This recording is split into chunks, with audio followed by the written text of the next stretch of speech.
प्रमोद कुमार साहू, निर्देशक केंद्रीय मीठा जल जीवपालन अनुसंधान संस्थान ICAR के तरफ से भुवनेश्वर से आया हूँ। ये हमारा एक छोटा सा प्रयास था जो बोडोलैंड का जितने फार्मर्स हैं उनके पास कैसे क्वालिटी सीड पहुँचाएंगे और कैसे वैज्ञानिक पद्धति में मछली पालन करेंगे, उसमें ज़्यादा मुनाफा कैसे उनको मिलेगा, ये हमारा छोटा सा प्रयास है। इस प्रयास के बीच में पहले हम 200 मछली पालन करने के लिए मछली चासी को हम 1000 लेके सीड सबको दे रहे हैं और फीड भी देंगे सबको और उनको सिखाएंगे, अगले दिन में सिखाएंगे कैसे ये मछली पालन करके आपको ज़्यादा मुनाफा होगा, ज़्यादा फ़ायदा होगा, ज़्यादा आपको खाने के लिए भी मछली मिलेगा, उसके साथ में प्रोटीन भी मिलेगा, मछली का सोर्स है, ये इसको बताएंगे। ये 200 फार्मर पहले दफ़ा में हम दे रहे हैं। हम कोशिश करेंगे आगे कैसे इस एरिया में फार्मर्स लोग अपना जो क्वालिटी सीड कैसे खुद प्रोडक्शन करेंगे, उसके लिए हम कोशिश करेंगे। जो पोर्टेबल hatchery है वो भी सेटअप करेंगे और अगर फार्मर्स लोग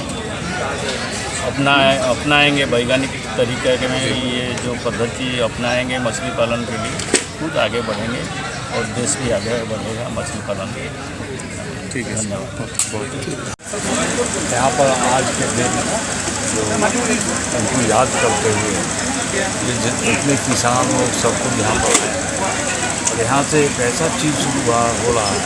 कि जो भी यूथ यहाँ का है जो पहले इंसर्जेंसी में था अब नेशनल डेवलपमेंट में स्ट्रीम और इन लोग अब सबको इसमें आ रहा है। जैसे सीफा का डायरेक्टर वहाँ का कलकत्ता से सीट लेकर यहाँ पर हम लोग जो है डॉक्टर सुशील कुमार जी भी डायरेक्टर थे वहाँ नेशनल डेयरी रिसर्च डायरेक्टर नाम है, वो भी आए हुए हैं और डॉक्टर बिरादर साहब आए हैं। तो ये हम लोग सबको ये प्रोजेक्ट बना रहे हैं कि ये जो इनका जो फेथ है, इनका जो विश्वास है, इनका धर्म या इनका जो कल्चर है, संस्कार है, जो पहले से जो करते आ रहे हैं, अपने कैसे अपना जीवन यापन करते हैं अच्छे से करते आ रहे हैं, वो सब नॉलेज के साथ में और अभी जो नया टेक्नोलॉजी निकला है, जो अभी जो चीज़ बाहर हो रहा है, उस सबको जोड़ के कैसे यहाँ पर विकास का यात्रा शुरू किया जाए, इसके लिए हम लोग ने एक प्रोजेक्ट बनाया है। करीब 5000 फार्म फैमिली यहाँ नंबर फार्म फैमिली इन्वॉल्व होगा और वो लोग करेगा अपने, और ये प्रोजेक्ट उन्हीं के द्वारा चलेगा, वही मॉनिटर करेंगे, वही चलाएंगे और लगता है कि वो अगर एक हो गया वो 5000 हो गए तो बाकी सब अगले 5-7 वर्षों में और लोग भी उसमें आ जाएंगे। तो हम तो इसी आशा से आए हैं ये प्रोजेक्ट चलेगा, इसको गवर्नमेंट का सपोर्ट मिलेगा और ये कम्युनिटी का प्रोजेक्ट है, मतलब यहाँ के जो आदिवासी हैं वही लोग का प्रोजेक्ट है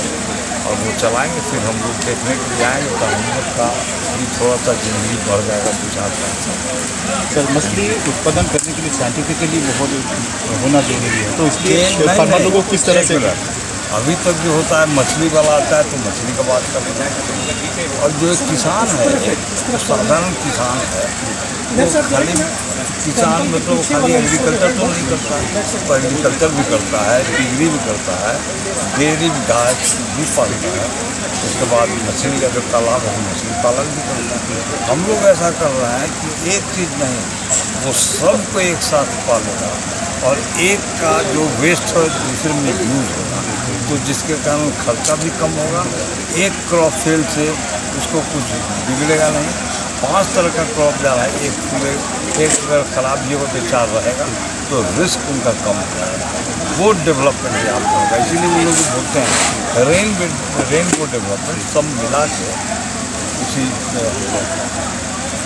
वही आशा करते हैं होगा। तब आप लोग आइएगा, सब दिखाइएगा, तो अगर कोई उसमें सक्सेसफुल है तो दिखाइएगा, तो उसको देख के दूसरा लोग देख लेंगे।